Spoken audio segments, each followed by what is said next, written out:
Let's begin. It was past midnight when my phone rang. An unknown number. I don't usually answer, but something made me pick up. On the other end, silence. Just faint static. I was about to hang up when a child's voice whispered, "Don't hang up. He's already in your building." I froze. My apartment is on the 14th floor. Nobody should be here. Who's there? I asked, my voice trembling. The child whispered again, "Check the peephole." I felt my throat tightened. Every step towards the door sounded like it echoed through the empty hall. I pressed my eye to the peephole, and something was standing outside. There, head tilted, like they were listening to my heartbeat. I almost screamed, because the face staring back at me was my own.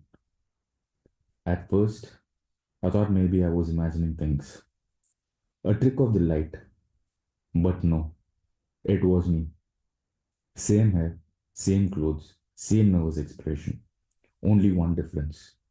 The other me was smiling. Wide. Too wide. I stumbled back. The phone hissed louder. The voice said, "Don't open it. That's not you." And then the doorknob began to turn. Slowly. Metal creaking. Deliberate. Patient. I shouted, "What do you want?" The other me leaned closer to the peephole and mouth curling. And in my voice, it whispered, "Let me in, or I'll use another way." My phone cracked violently. Static. Whispers. Then silence. And then I heard it. Not from the door, but from behind me. The sound of wet footsteps inside my apartment. The call had ended, but the voice still echoed in my head. That's not you. The people was empty now, but the footsteps, they were inside, behind me. I spun around, but no one was there. Only the soft drip of water from the kitchen sink. I grabbed a knife and crept forward. The hallway mirror caught my eye. For a moment, I thought I saw my own reflection. But then, it blinked, a fraction too late, and it smiled while I didn't. I dropped the knife, stumbled back. The reflection raised its hand, not to mimic me, but to point me. Behind me. My blood froze. I turned slowly, terrified of what I had seen. Nothing. Empty air. I looked back at the mirror and the reflection was gone. The glass was black like a dark window, and from the other side, a pale hand pressed against it. I staggered back, tripping over the knife. The mirror bulged forward, like something was pushing through. The surface rippled, glass bending but never breaking. Then, my reflection's face pushed forward, features stretching unnaturally. It whispered in its own voice, "You don't belong here. I do." The glass shattered. Darkness poured out like smoke, and something stepped forward into my apartment. The mirror shattered, and something stepped out. But when I opened my eyes, the apartment was empty. Silent. Too silent. Then I heard it. The slow creak of hinges. The door to the room across the hall was opening. I'd lived here for years. That room had never been touched. Always locked. Always sealed shut. But tonight, the door stood wide open. From inside came a faint sound. A phone ringing. The same piercing ringtone from earlier. The one that started it all. The air was thick with dust, wallpaper peeling. The smell was stinging my nose. Each step I took made the floorboards shiver, as though the house itself wanted me out. And yet, the chair, the phone, perfect, untouched. I reached out shaking. The ringing stopped.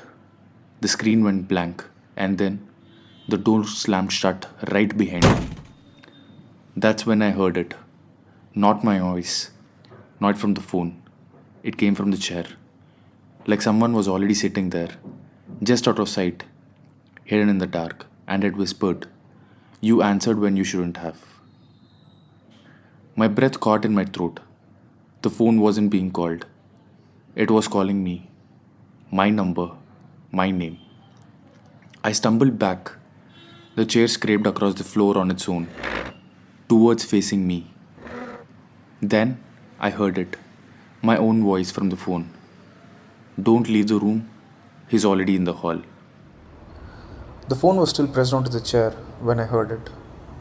My own voice whispering, "Don't leave the room, he's already in the hall." And then the handle rattled. Slowly. Someone was just outside the door. I held my breath. Every instinct told me to hide. But where? The room was empty. Just the chair, the phone, and the shadows that clung to the corners like they were alive. The footsteps stopped. Silence. I thought maybe it was gone. Then, three knocks. Slow, deliberate, right against the door. My chest tightened. I didn't answer. In fact, I couldn't. But something answered for me. The chair groaned as if someone invisible had sat down, and the phone lit up again. This time, no number. Just three words glowing on the screen. Let him in.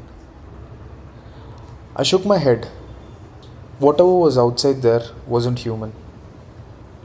The knocking grew louder, the handle twisted, and then, from under the door, I saw it.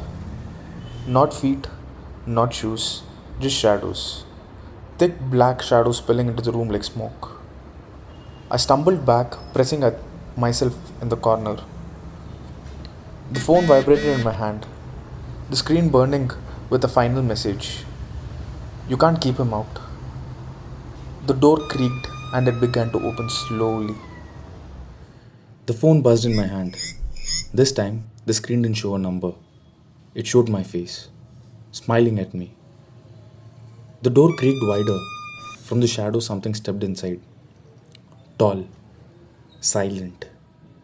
I couldn't tell if it was a person or the shadow itself. The air turned heavy, cold.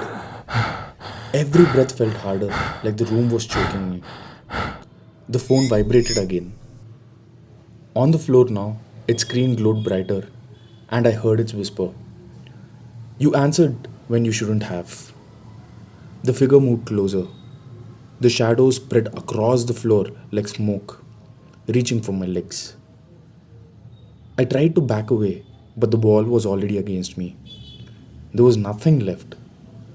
I screamed. No sound came out. The darkness pulled at me, wrapping arms, my chest, dragging me towards the chair. I fought, I crawled, but the shadows were stronger. The last thing I saw before everything went blank was the chair.